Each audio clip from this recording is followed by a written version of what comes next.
A pregnant wife signs divorce papers at Christmas while his family laughed. What happened next left everyone speechless. Tears streaming down her face. 8 months pregnant, Amani Whitmore pressed the pen against the divorce papers while her husband's entire family laughed and mocked her pain. It was Christmas Eve. The tree lights blinked behind her like witnesses to her humiliation. She had no idea the man sitting silently beside his cruel family was about to reveal a truth that would shatter every assumption they'd made about him, about her, and about the fortune hidden in plain sight. What happened next will make you rethink everything you believe about family, loyalty, sacrifice, and the quiet power of the underestimated. Before we dive into this story, if you love real life stories about justice, karma, and unexpected revelations, hit that subscribe button right now. Seriously, do it. You're already here. You're already invested. And I promise you, the stories on this channel will keep you hooked every single time. Drop a like on this video and comment below telling me where you're watching from. Are you in Atlanta, Lagos, London, Toronto? I want to know. Now, let's get back to Amani's story because what's about to unfold is absolutely jaw-dropping. The Whitmore Music Estate sat on 3 acres in Buckhead wrapped in evergreen garlands and thousands of twinkling white lights. Inside the Music Grand Colonial Mansion, the scent of roasted turkey, honey-glazed ham, music, and sweet potato pie filled the air. Christmas music played softly from hidden speakers while relatives gathered in clusters, champagne flutes in hand, voices rising and falling in animated conversation. This was the annual Whitmore Christmas gathering, a tradition spanning 4 decades. Senators, business mogul, judges, and philanthropists mingled beneath crystal chandeliers, their laughter echoing off marble floors and floor-to-ceiling windows that framed the winter landscape beyond. In the corner of the expansive living room, near the towering Douglas fir adorned with gold ornaments and silk ribbons, Amani Whitmore sat on an upholstered bench, one hand resting protectively on her swollen belly. She wore a simple burgundy dress that stretched over her 8-month pregnancy, her natural hair pulled back into a low bun. Her eyes were red-rimmed, her cheeks strewn with dried tears. Across from her, perched on matching leather armchairs, sat the Whitmore matriarch, Claudette Whitmore, and her 3 daughters, Vivian, Celeste, and Belle. They watched Amani with expressions that ranged from amusement to outright disdain. "Are you finished crying yet?" Claudette asked, her voice sharp as winter wind. She was a tall woman in her late 60s, impeccably dressed in a cream suit, her silver hair styled in perfect waves. Diamond studs glinted at her ears. Amani didn't answer. She kept her gaze on the paper spread across the coffee table before her, the words blurring through her tears. Snorts, petition for dissolution of marriage. Mother asked you a question. Vivian snapped. The eldest daughter leaned forward, her designer heels clicking against the hardwood. The least you could do is show some respect. Respect? Imani's voice came out broken, barely above a whisper. You're making me sign divorce papers on Christmas Eve while I'm 8 months pregnant with your brother's child. Where's the respect in that? Celeste laughed, a cold, brittle sound. Oh, please don't act like you're some victim here. You knew exactly what you were doing when you trapped Kingston. I didn't trap anyone, Imani said, her voice trembling with emotion. We fell in love. We got married. This baby was planned. Planned by you? Belle interjected, examining her manicured nails with feigned boredom. You saw a wealthy man and latched on like a leech. It's textbook gold digger behavior. Claudette raised a hand, silencing her daughters. She stood walking slowly toward Amani with the measured steps of someone accustomed to command. When she reached the coffee table, she picked up the divorce papers and held them out. "Sign them," she said flatly. "Kingston has already agreed. He's done with this charade." Imani looked past Claudette to where Kingston Whitmore sat near the fireplace, surrounded by his father, uncles, and cousins. He wore a tailored navy blazer and gray slacks, his posture relaxed, a glass of bourbon in his hand. He was laughing at something his cousin had just said, his head thrown back, completely at ease. Not once had he looked in her direction. "Kingston," Amani called out, her voice cracking. "Please, just talk to me." The laughter around him died. His relatives turned to stare at her, their expressions ranging from pity to contempt. Kingston slowly set down his glass and turned, his handsome face blank, emotionless. "What's there to talk about?" he asked, his tone casual, as if discussing the weather. "My family's right. This was a mistake. We rushed into things. It's better to end it now before it gets messy. Ceci?" "Yeah." Amani stood, her movements awkward with the weight of her pregnancy. "I'm carrying your baby, Kingston." "Our baby? How can you just sit there and act like none of this matters?" He shrugged. "The baby will be taken care of. My lawyers are handling the financial arrangements. You'll get a settlement. It's generous, actually. More than fair considering the circumstances." "I don't want your money," she said, her voice rising with desperation. "I want my husband. I want my family." Vivian let out an exaggerated sigh. "God, this is exhausting. Can someone just make her sign already?"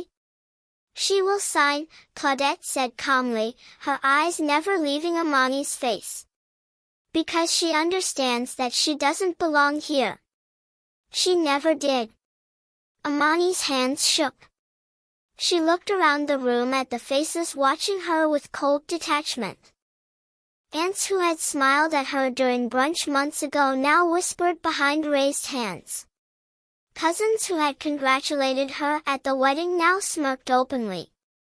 Even the household staff stationed discreetly near doorways averted their eyes, uncomfortable witnesses to her public dismantling. "You people are cruel," Amani whispered, fresh tears spilling, music, down her cheeks.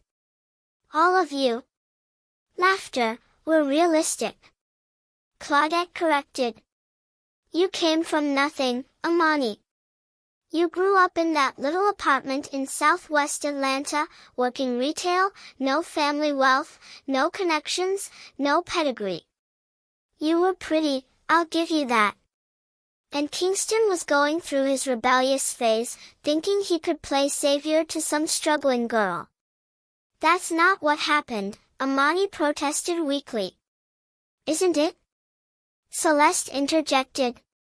"You met him at that charity gala where you were serving orphs. 6 months later you were married. Tell me that wasn't calculated." "I loved him. I still love him." Belle laughed again. "Love? How quaint. You loved the private jet trips, the penthouse suite, the credit cards with no limits. You loved what he could give you." Amani turned back to Kingston, her voice pleading, "Tell them that's not true. Tell them we were happy. Tell them about the nights we stayed up talking, about our plans for the nursery, about the names we picked out together." Kingston took another sip of his bourbon, his expression unchanged. "We had some good time," he admitted. "But my mother's right. We're from different worlds. It was fun while it lasted. But I need to be with someone who understands this life. Someone who fits." The words hit her like physical blows. She staggered slightly, catching herself against the bench. Someone who fits, she repeated hollowly. Someone like Simone Cartwright. A knowing silence fell over the room. Kingston's jaw tightened almost imperceptibly. Simone's family owns half of Buckhead, Vivian said smoothly. Her father sits on 3 Fortune 500 boards. She went to Spelman, just like Mother and all of us. She summers in Martha's Vineyard and winters in Aspen. Yes, Imani, someone exactly like Simone. And she's not pregnant with swollen ankles and stretch marks, Belle added with a cruel smile. I mean, let's be honest. Imani's hand moved protectively to her stomach. The baby kicked, a strong flutter against her palm that reminded her this wasn't just about her anymore. Sign the papers, Claudette repeated, her voice hardening. We're giving you a way out with dignity and financial security. But if you refuse, we'll drag this through court. We have the best attorneys in Georgia. We'll paint you as exactly what you are, an opportunist who trapped our son. We'll make sure you walk away with nothing. You can't do that, Imani said, though her voice lacked conviction. I have rights. The baby has rights. Rights that will be settled in court, Claudette replied coldly. And trust me, darling, we have judges who golf with my husband. We have connections you can't even fathom. You think anyone in this city is going to side with you over the Whitmore family? Imani felt the walls closing in. Her breath came in short gasps. Panic clawing at her chest. She looked again at Kingston, searching for any flicker of the man who had once held her hand and promised forever. He was checking his phone. I can't believe this is happening, she whispered. Believe it, Celeste said flatly. Now sign. From across the room, Kingston's father, Walter Whitmore, finally spoke. He was a distinguished man in his 70s with silver hair and wire-rimmed glasses. Young lady, he said, his tone almost gentle. You seem like a nice enough girl, but you must understand families like ours operate differently. Marriage isn't just about feelings. It's about legacy, about maintaining standards. You were a lovely distraction for Kingston. But now it's time for everyone to move forward appropriately. Apply, Imani echoed, the word tasting like ash in her mouth. Yes, Walter confirmed. We'll ensure you and the child are financially comfortable. The settlement includes a lump sum and monthly support until the child turns 18. You'll sign a non-disclosure agreement, of course, and relinquish any claim to the Whitmore name or estate. In return, you'll have more money than you ever would have earned in your lifetime. I don't want your money, Imani repeated, but her voice was barely audible now. Then what do you want? Claudette demanded. Because you certainly can't stay married to my son.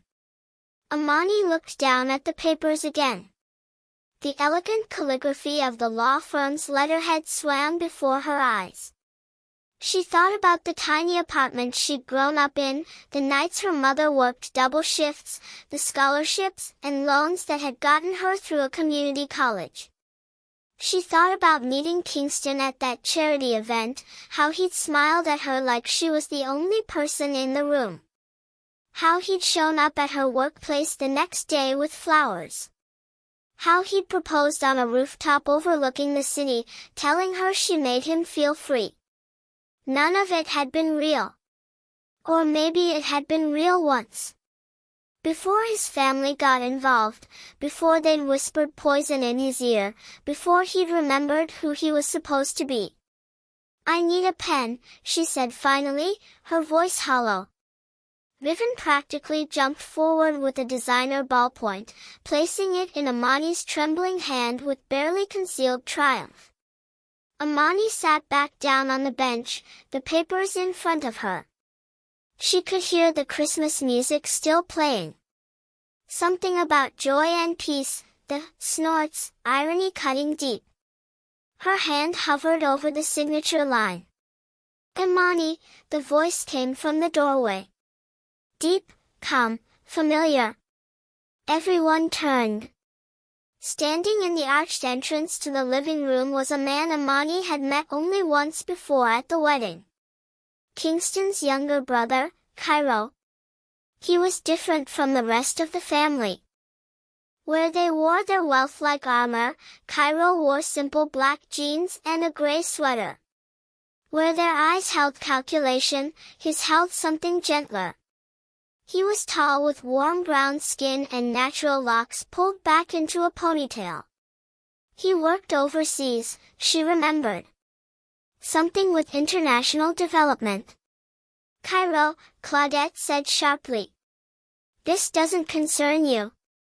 It does if you're forcing a pregnant woman to sign legal documents under duress on Christmas Eve. He replied evenly, stepping into the room. His eyes found him. You don't have to do this right now. Stay out of it, Kingston warned, finally showing some emotion. This is between me and my wife. Your wife, who you've been ignoring all evening? Cairo asked. Your wife who's about to give birth to your child. That wife? Cairo. We've been through this. Walter interjected. The situation is complicated. No, father. It's actually very simple. Kingston made vows. Imani is carrying his child and instead of supporting her, you're all ganging up on her like vultures. How dare you? Vivian hissed. Cairo ignored her, moving toward Imani. When's the last time you ate something? Imani blinked, caught off guard by the question. I don't remember. There's a feast in the dining room, but I'm guessing no one offered you a plate. He extended his hand. Come on, let's get you some food. She's signing the papers, Claudette said coldly. She's 8 months pregnant and crying, Cairo shot back. She needs food and rest, not your intimidation tactics. I said stay out of this, Cairo, Kingston said standing now, his face flushed with anger or alcohol or both. You've been gone for 3 years working in Ghana or wherever. You don't know anything about what's been happening here. I know you married someone you claim to love and now your family is treating her like garbage, Cairo replied. I know that much. The tension in the room crackled like static. Imani watched this stranger, this brother-in-law. She barely knew defend her against his own blood.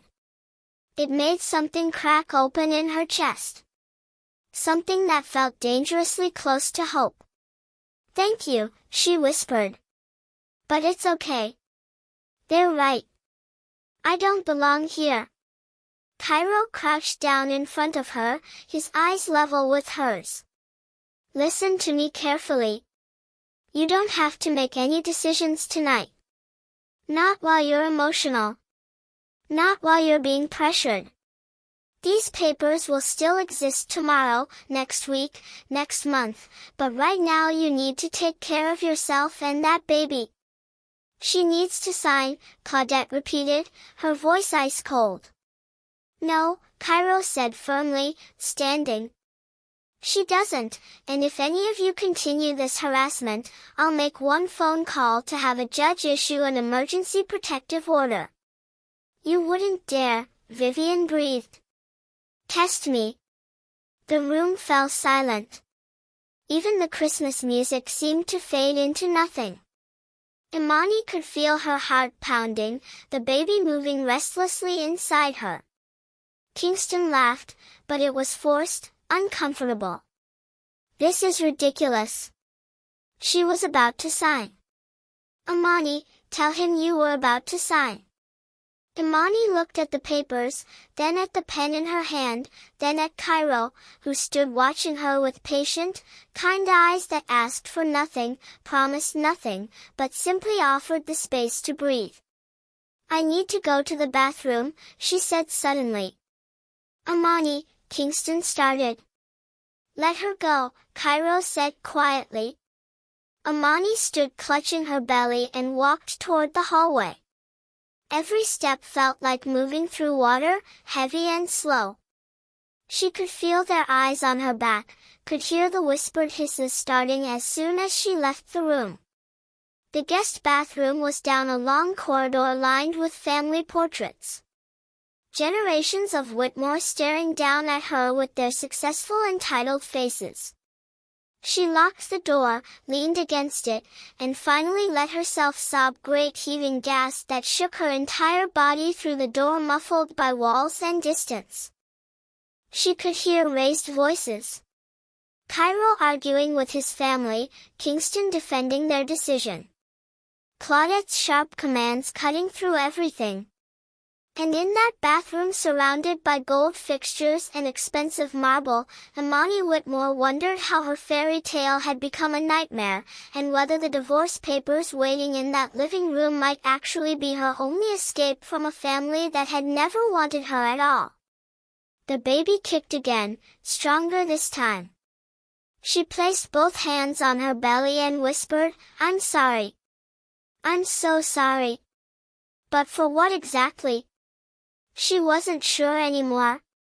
Imani splashed cold water on her face, watching the tears mix with droplets that dripped into the marble sink.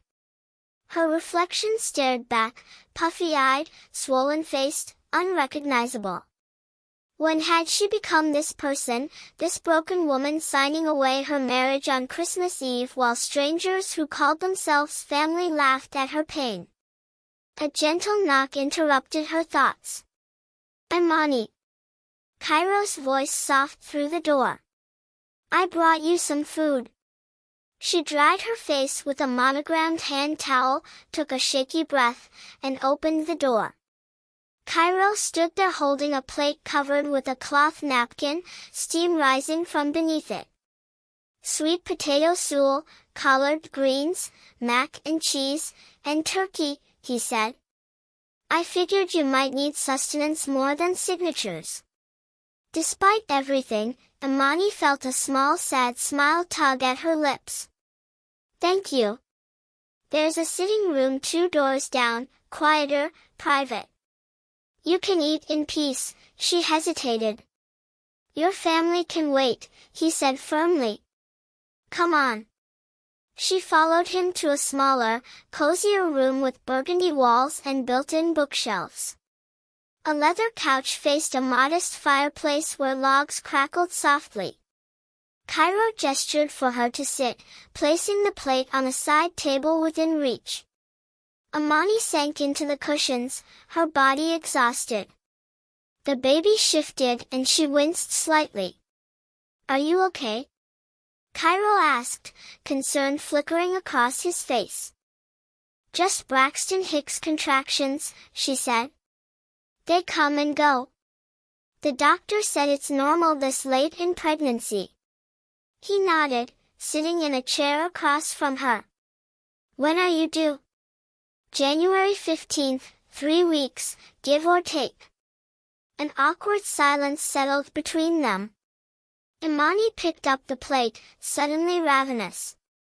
The food was delicious, real Southern cooking that reminded her of her grandmother's kitchen.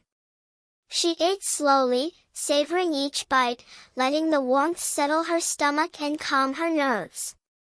Cairo watched quietly, not with the judgment she'd felt from the others, but with something gentler. Concern maybe, or just basic human decency. "Why are you helping me?" she asked between bites. "You barely know me." He considered the question, leaning back in his chair. "Because what they're doing out there is wrong. Simple as that. They're your family. That doesn't make them right." Imani set down her fork, studying him. Kingston said, "You've been in Ghana for 3 years. Almost 4, Cairo corrected. I work with a non-profit building water systems and educational facilities in rural communities.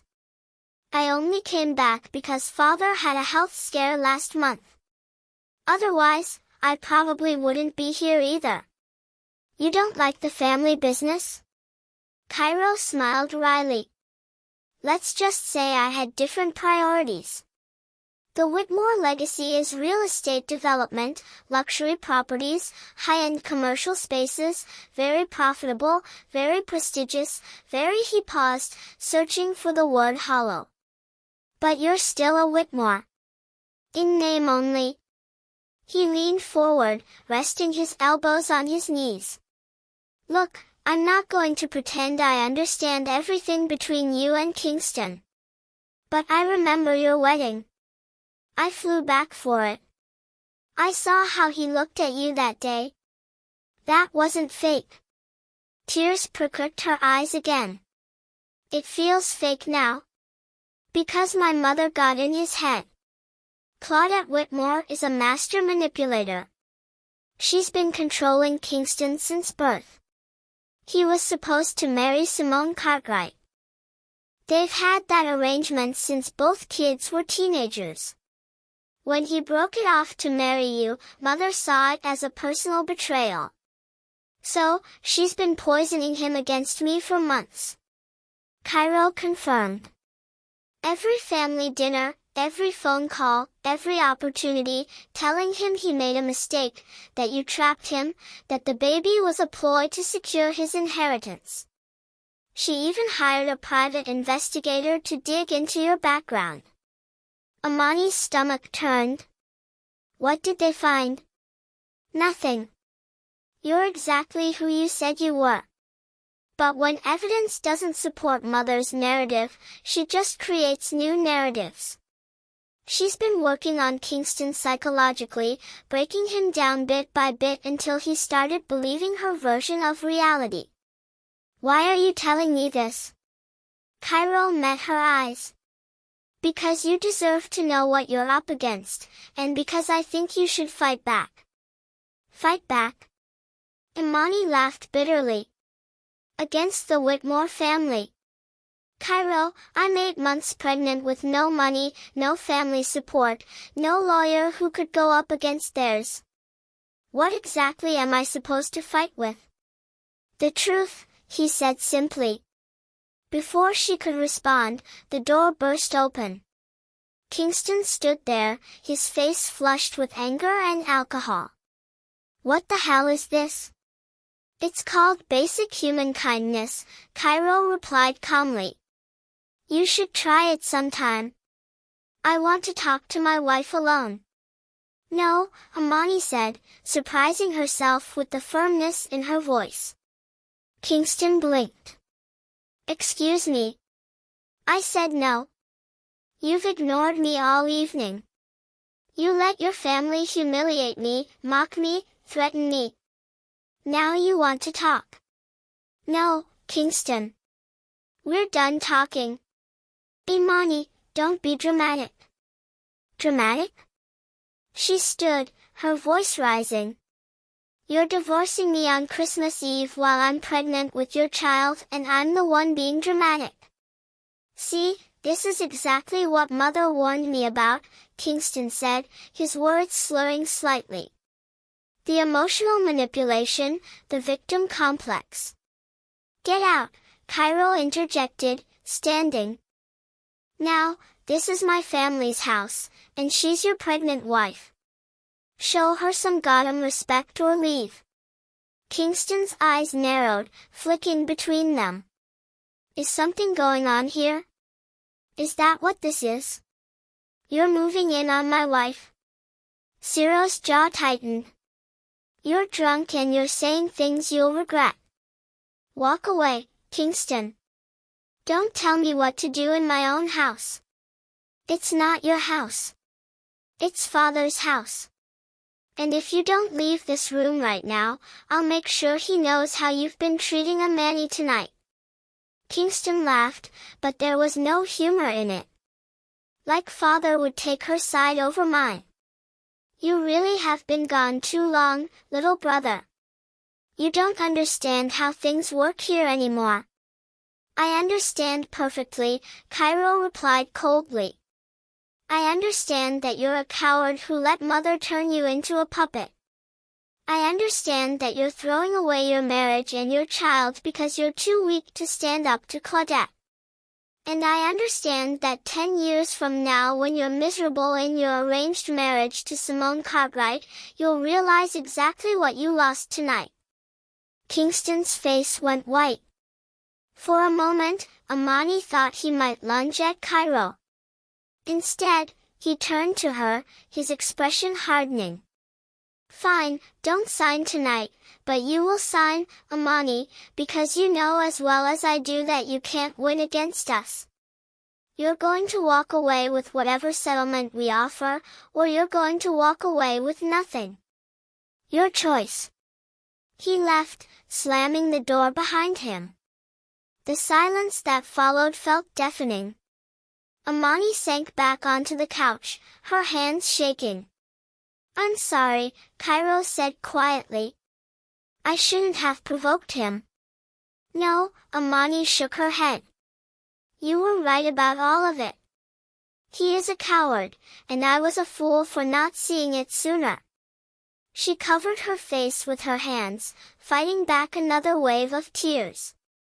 Cairo moved to sit beside her, not touching, just present. What am I going to do? She whispered. Even if I don't sign tonight, eventually I'll have to. They have money, lawyers, connections, everything. I have nothing. That's not entirely true. She looked up at him. What do you mean? Cairo hesitated, seeming to weigh his words carefully. There's something you should know about the Whitmore family structure. Something Kingston probably never told you. What? When our grandfather died, he left the bulk of his estate in a trust. Not to father directly, but to all his descendants. It's split evenly among all grandchildren. Kingston has his share, yes, but so do I, and so do Vivian, Celeste, and Belle. I don't understand what that has to do with me. The trust includes a protection clause. Any grandchild who divorces within the first 5 years of marriage has to forfeit 20% of their share to the spouse, regardless of prenup terms. It was grandfather's way of encouraging stable marriages. Amani's breath caught. Kingston never mentioned that because he probably doesn't remember it. The trust is complex, managed by a third-party law firm, but I read through it last week when I was reviewing father's estate planning documents. That clause is in there, buried in the fine print. How much are we talking about? Cairo paused. Each grandchild's share is currently worth approximately $80 million. 20% would be $16 million. The number hung in the air between them. Impossible. Unfathomable. 16 million. Amani repeated numbly. Plus whatever child support the court mandates, which with the Whitmore assets would be substantial. You're not as powerless as they want you to believe. Why are you telling me this? This hurts your family.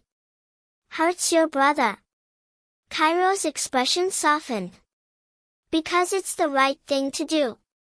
Because that baby deserves financial security, and because maybe, just maybe, if Kingston knows he's about to lose that much money, he'll actually stop and think about what he's doing. He won't, Imani said quietly.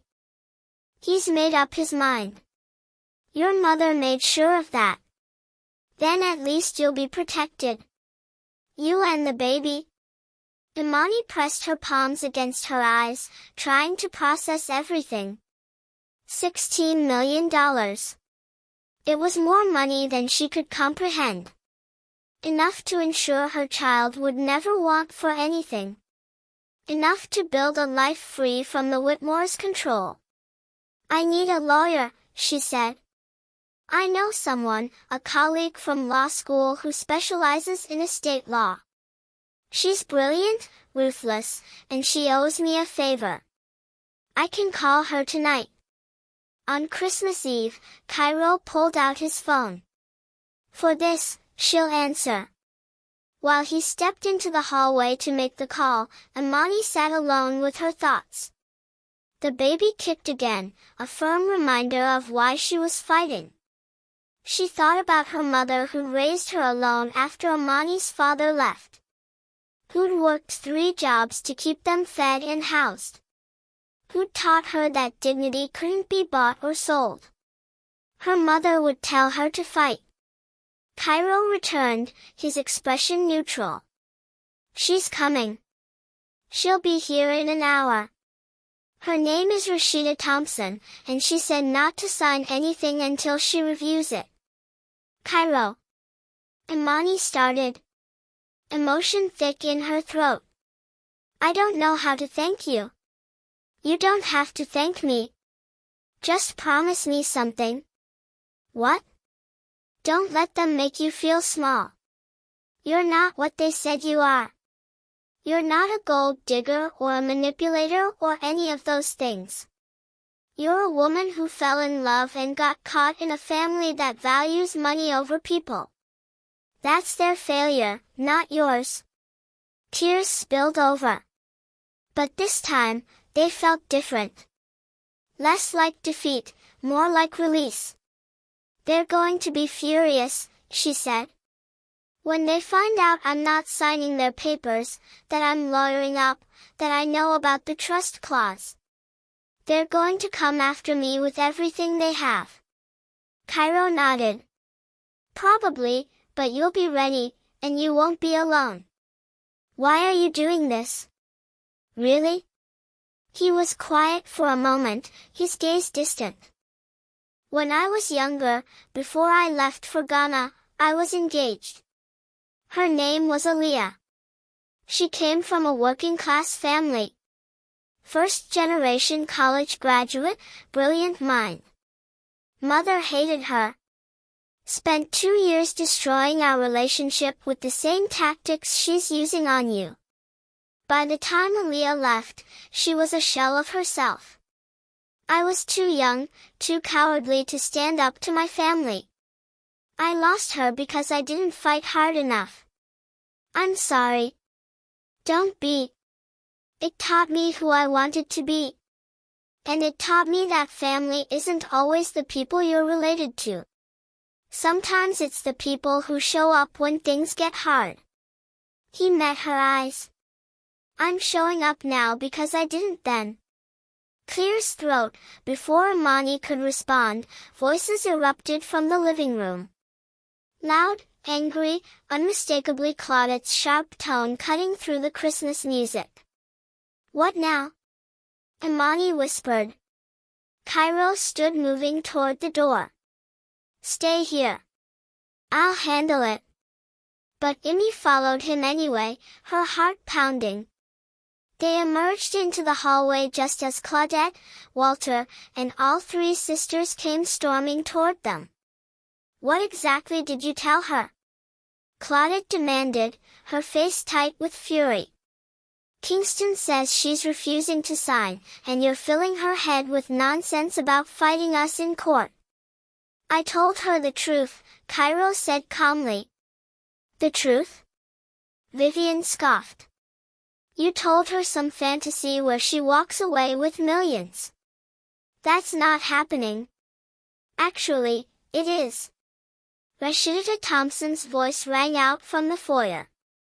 Snorts, she stood there in a black wool coat, a leather briefcase in hand, her locks styled and an elegant updo. She was a petite woman in her 40s with sharp eyes and an even sharper presence. Hello, Whitmore family. I'm Miss Thompson, and I'll be representing Mrs. Imani Whitmore in these divorce proceedings.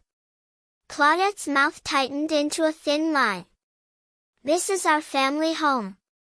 You can't just. I was invited by Cairo Whitmore, a legal resident of this property, so yes, I can. Rashida walked forward, her heels clicking authoritatively on the marble. Now, where are these papers I've heard so much about? What happened next would become the longest night of Imani's life. But for the first time since Kingston had told her his family wanted a divorce, she didn't feel alone. And somewhere in that massive house, Kingston Whitmore sat with his family, completely unaware that the quiet, pregnant woman they'd mocked had just armed herself with the one thing that could tear apart everything they'd built. The truth. Rashida Thompson sat at the Whitmores' dining table like she owned it. The divorce papers spread before her, a pair of reading glasses perched on her nose, the Christmas decorations around them, the gold-trimmed china and crystal stemware seemed absurdly festive for what was unfolding. Claudette stood at the head of the table, her arms crossed, jaw tight. Walter sat beside her, his earlier calm replaced with barely concealed irritation. The three daughters hovered nearby, their champagne glasses forgotten. Kingston leaned against the doorframe, his earlier bravado replaced with uncertainty. Cairo and Imani sat together on the opposite side, united in silence.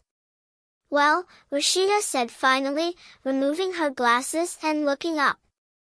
This is interesting. What's interesting? Claudette snapped. It's a straightforward divorce petition with a generous settlement offer. Generous? Rashida smiled, but there was no warmth in it.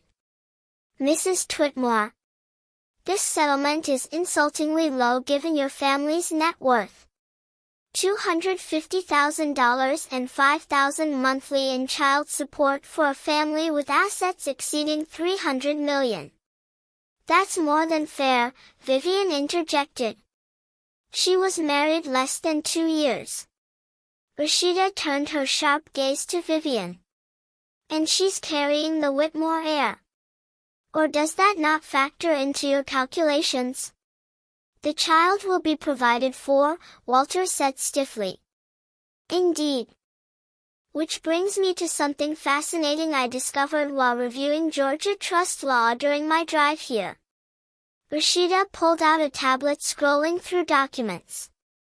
The Whitmore Family Trust established by Marcus Whitmore Sr. in 1987 contains several protection clauses.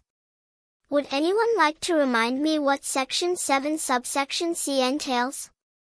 The room went silent. Cairo caught Imani's eye and gave her the smallest nod. Claudette's expression darkened. How do you know about the trust structure? Because unlike your son, who apparently never read the documents he signed, I actually do my homework. Section 7 subsection C clearly states that any beneficiary who divorces within 5 years of marriage forfeits 20% of their share to the spouse, regardless of prenuptial agreements. It supersedes all other arrangements. That clause is outdated, Claudette said quickly. It hasn't been enforced in decades. Actually, it was enforced in 2003 when your nephew divorced his first wife. She received $14 million. The case file is public record. Rashida looked at Kingston. Did you know about this clause when you asked for a divorce? Kingston shifted uncomfortably. I know, I didn't. Well, you do now. Based on current valuations, Mrs. Imani Whitmore is entitled to approximately $16 million from your trust share plus standard child support calculations, which given your income would be around $25,000 per month. The number landed like a bomb in the center of the room. 16 million. Belle gasped. That's insane. That's the law. Rashida corrected. Your grandfather's law specifically. Apparently, he valued family stability more than you all do. Claudette's face had gone pale, her composure cracking. We can contest that clause. It's archaic, unfair. It's legally binding, Rashida interrupted. I've already consulted with 3 estate attorneys tonight, including one who helped draft the original trust. The language is airtight. Unless you want to tie this up in court for years, costing millions in legal fees with zero guarantee of success, I suggest we negotiate in good faith. This is blackmail, Vivian hissed. No, this is consequences, Cairo said quietly. You tried to bully Amani into signing away her rights without proper representation. Now she has representation, and you're learning what this divorce will actually cost. Kingston pushed off from the doorframe, his face flushed. Amani, come on. You don't really want to do this. We can work something out, just the 2 of us, without lawyers and threats. Amani looked at him. Really looked at him. The man who'd promised her forever. The man who'd laughed while his family humiliated her. The man who'd sat silent while they threatened to take everything. You had your chance to work it out, she said softly. Hours ago when I was crying and begging you to talk to me. You chose them over me, over our baby. So now we do this the legal way. You're making a mistake, Claudette said, her voice cold as winter. You think you can walk away with our money and live happily ever after? We'll destroy you in the press. We'll make sure everyone knows what you really are. Please do, Rashida said pleasantly, because public sympathy will absolutely side with the pregnant woman who was forced to sign divorce papers on Christmas Eve while her husband's wealthy family mocked her. The media will eat that story alive. Is that really the publicity the Whitmore name needs? Walter cleared his throat, the first wise move anyone had made all evening. Let's all calm down. Clearly, emotions are running high. Perhaps we should table this discussion until after the holidays. Let cooler heads prevail. I'm afraid that won't work, Rashida replied. Because Mrs. Whitmore is currently living in a hostile environment with a family that's made their contempt for her abundantly clear. My immediate concern is her safety and well-being, especially this close to her due date. Safety? Claudette scoffed. We're not criminals. No, but you're intimidating a pregnant woman, which could be construed as emotional abuse, especially with witnesses present. Rashida glanced at Cairo. I assume you'd be willing to testify about tonight's events if necessary. Absolutely, Cairo said. Claudette turned on her son with fury in her eyes. You would betray your own family. I'm standing up for what's right. If you see that as betrayal, that says more about you than me. The tension crackled like electricity. Imani felt the baby moving restlessly, her own anxiety transferring through her body. She pressed a hand to her belly, trying to calm both of them. Rashida noticed. Mrs. Whitmore, are you all right? Just tired, Imani admitted. It's been a very long night. Then let's wrap this up. Rashida stood collecting the papers. Here's what's going to happen. I'm taking these documents with me. I'll review them thoroughly with my client and respond with our counter-offer by December 28th. In the meantime, Mr. Kingston Whitmore will vacate the marital residence or Mrs. Imani Whitmore will move to alternate accommodations with expenses covered by Mr. Whitmore. She will not be subjected to any further contact with this family unless through proper legal channels. The marital residence is in Kingston's name, Walter pointed out. Actually, Cairo interjected. According to the deed I reviewed this afternoon, the penthouse is held in trust as a marital asset. Imani has every right to stay there, and Kingston has every obligation to leave if his presence causes her distress. Kingston's jaw dropped. You went through my property records?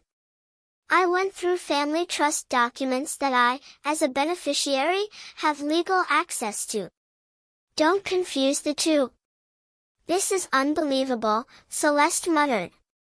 Cairo, you're actually helping her steal from your own brother.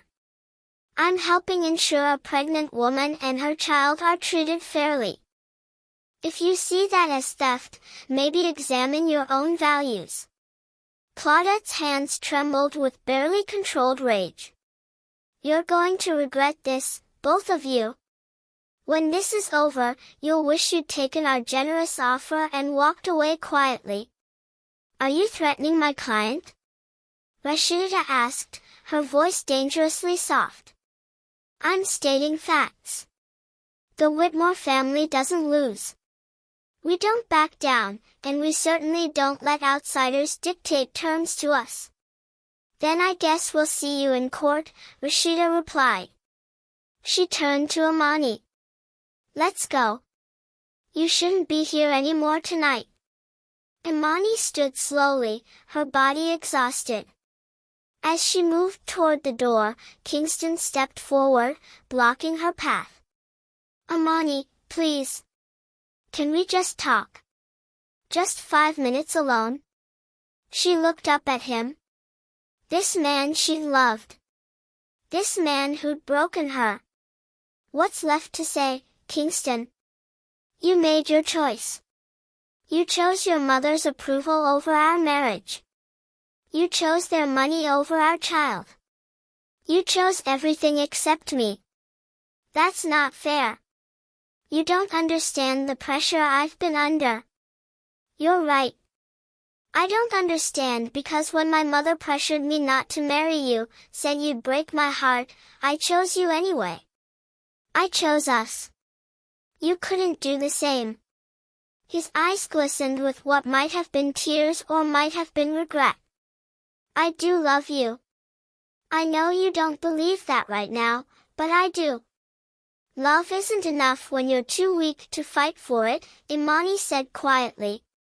Then she stepped around him and walked toward the foyer. Cairo grabbed his own coat. I'm going with her. Cairo, don't you dare.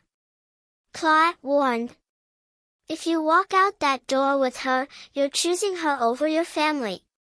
He paused, looking back at his mother, his father, his siblings. No, Mother. I'm choosing decency over cruelty. There's a difference. He followed Imani and Rashida out into the cold December night. The Christmas lights on the estate seemed to mock them. All that forced cheer and manufactured joy. A luxury SUV waited in the circular driveway. Rashida's driver already warming the engine. Where are you staying tonight? Cairo asked Imani. I don't know. I can't go back to the penthouse. Not yet. Maybe a hotel. Stay at my place, Cairo offered. I have a guest room. It's comfortable and private. You need rest, not a hotel where photographers might find you once this story breaks. I can't impose. You're not imposing, and frankly, I'd feel better knowing you're somewhere safe. He looked at Rashida. Does that work legally? As long as it's documented and appropriate, yes, actually, it's probably the smartest move. The family can't claim abandonment if you're staying with a relative. Monty felt tears threatening again, but this time from gratitude rather than pain. Thank you, both of you. They drove through Atlanta's quiet streets, the city dressed in holiday lights that blurred through Imani's exhausted eyes. When they reached Cairo's townhouse in Grant Park, it was modest compared to the Whitmore estate. A brick building with a small front garden and warm lights in the windows. Inside, it was cozy, filled with artifacts from his time in Ghana, photographs of smiling children and completed water projects, books stacked on every surface. It felt lived in, real, so different from the cold perfection of the Whitmore mansion. Guest rooms upstairs, first door on the left, Cairo said. Fresh towels in the bathroom, and I'll put out some clothes that might fit. Sweats and a t-shirt. Thank you, Imani whispered. After Rashida left with promises to call in the morning, Imani climbed the stairs slowly, her body heavy with exhaustion and pregnancy. The guest room was simple but comfortable with a quilted bedspread and soft lighting. She found the clothes Cairo had mentioned changed gratefully out of her wine-stained dress and sank onto the bed. Her phone buzzed. 47 missed calls, 63 text messages, most from Kingston, some from his sisters, a few from numbers she didn't recognize. She turned the phone off completely. For a long moment, she just sat there processing everything that had happened. This morning, she'd woken up as Kingston's wife, nervous about the Christmas gathering, but hopeful they could reconnect. Now, she was sleeping in his brother's guest room, lawyered up and ready for war, her marriage destroyed, and her future uncertain. But she was still standing, and her baby was still safe. A soft knock on the door. Imani, I made tea, chamomile. It's good for pregnancy. She opened the door. Cairo stood there with 2 steaming mugs. You didn't have to do that. I know. He handed her a mug. How are you feeling? Honestly, I don't know. Terrified, angry, relieved, all of it at once. That's understandable. He leaned against the doorframe. Listen, I know tonight was brutal, but you did something brave. You stood up for yourself and your child. A lot of people wouldn't have had that strength. I had help, she said, meeting his eyes. If you hadn't stepped in, you would have found another way. I just sped up the timeline. They stood there for a moment. 2 people who'd been strangers 24 hours ago, now bound together by the wreckage of a family dinner. Get some rest, Cairo said finally. Tomorrow's going to be complicated. The family will regroup, strategize, probably try to reach out directly. You need to be ready. I will be. I promise. After he left, Imani crawled under the covers, cradling her belly, feeling her baby's gentle movements. She thought about all the Christmas Eves before this one. The happiness she'd imagined for her family, the future she'd planned. It was all gone now. But maybe that wasn't entirely a bad thing. Maybe some foundations needed to crumble before you could build something stronger. Her phone, still turned off on the nightstand, held dozens of messages she hadn't read. She'd deal with them tomorrow. Tonight, she just needed to survive, to rest, to gather her strength for the battles ahead.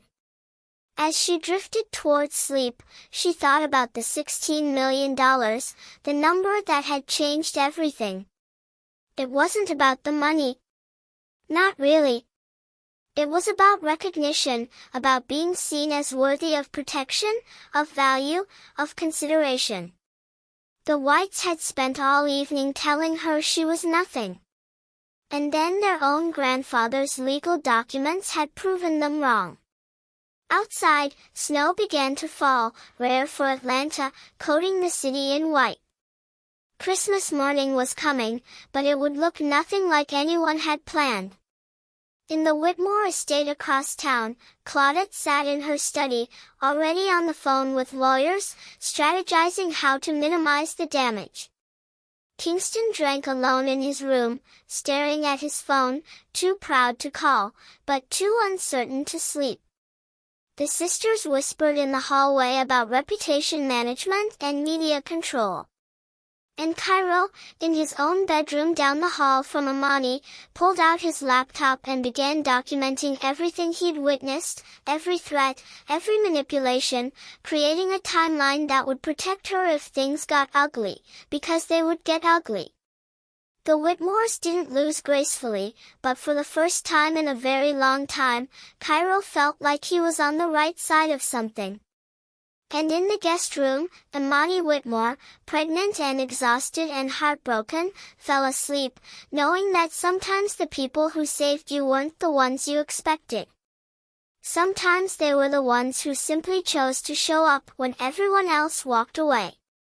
Outside, the snow kept falling, covering everything in white, fresh and clean, and new. And somewhere in that snow-quiet night, a baby kicked against her mother's belly, restless and ready, waiting for a world that would be complicated and imperfect, but ultimately finally free.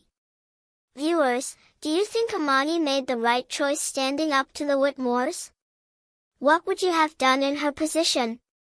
Drop your thoughts in the comments below, and don't forget to share where you're watching from. If you believe in stories about justice, courage, and standing up for yourself, hit that subscribe button and like, clears throat, this video.